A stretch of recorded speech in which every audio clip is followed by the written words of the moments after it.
I've been recording and I'm kind of preparing for this release that will be out in February 14th, my Telemark EP. And beyond that, it's I've been writing on the sequel to that EP and rehearsing with my band and preparing that and rehearsing with Emperor and doing shows.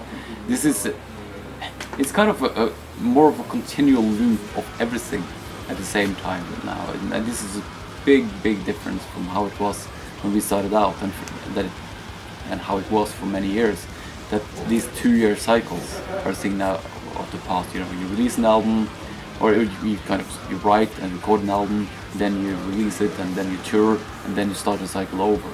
But it's not like that anymore. At least for me, it's now recording, half an album and then going to play shows somewhere with either band, going back, having some sessions here and there, back and forth, doing press for this, doing press for live, doing press for releases. So it's all kind of a mix. I'm still kind of adjusting. It's more like trying to adapt, I think. So of course we can dislike it. Oh no, I want all my music on vinyl, and I just want these formats and these kinds of. But either you kind of play along with it and find ways to work around that and adapt it. That's why I've been working on these EPs, because I've been releasing 7 solo albums in a 2-year cycle, as I've always done, and I think it was really just a nice way to kind of focus in. And I'm doing very particular conceptual EPs that are very kind of limited to a certain concept, so I can kind of distill a very particular thing for just a few songs, and then I can do something entirely different. I'm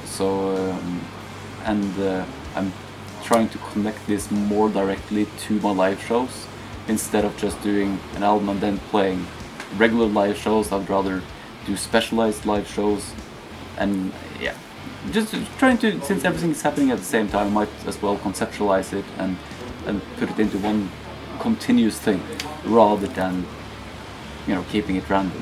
So this is an EP. The first EP, Telemark, is really, to explain it shortly, it's the name of my county. We even introduce our shows with Emperor, like Emperor from Telemark, Norway.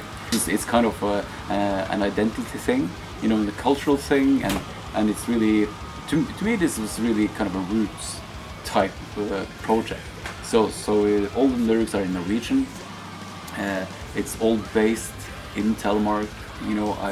All the press shots and the artwork is from Telemark. It's and all in all, it's actually my wife's ideas and a challenge for me to write in Norwegian. She suggested all the titles for the EPs, so I wrote, based on those things. I mean, we work out these conceptual ideas together anyways. And musically, it's also only black metal vocals, no clean singing. It's written entirely for an ensemble of 2 guitars, bass, drums, and screaming vocals, and raw section. It's close to heart in Norwegian, also musically very back to basic from my kind of black metal roots, if you will.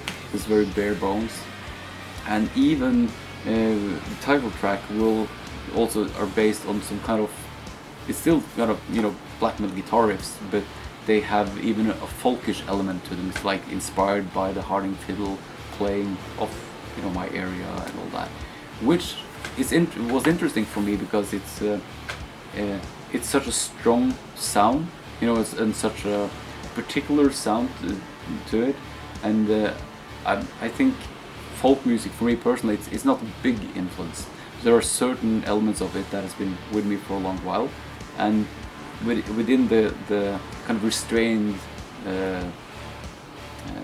concept and form of the EP, I could take that out, and I could use it if I were to use that in the context of a full album, and kind of water it out throughout the album. It would be too much for my preference. But in a smaller project like that, this is kind of for me an opportunity to create something that is unbalanced and just like purely this, and then the second EP will be purely the absolute opposite.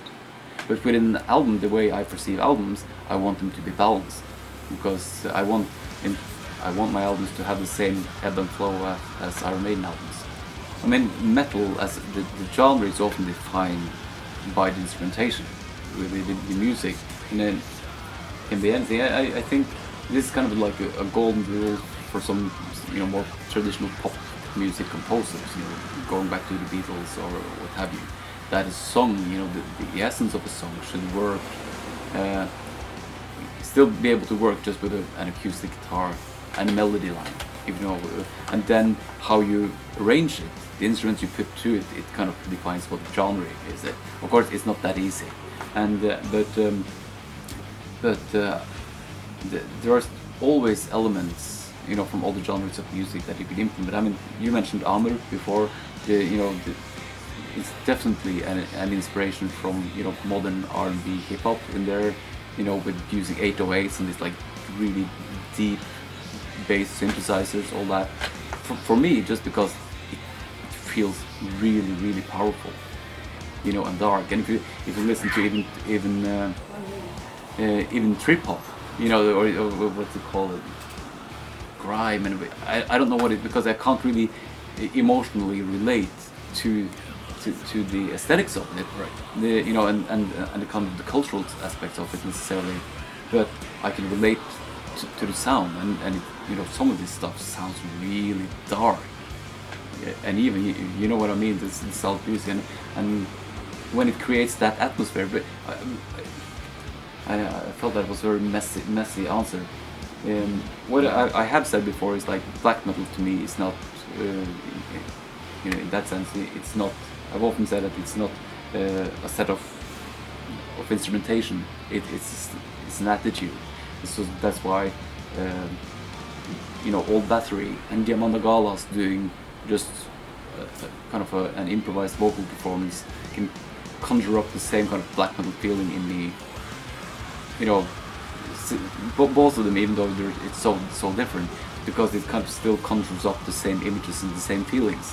So I think if you listen to other styles of music that kind of make you feel that way, why not implement some of that into your music? That's how I work anyways.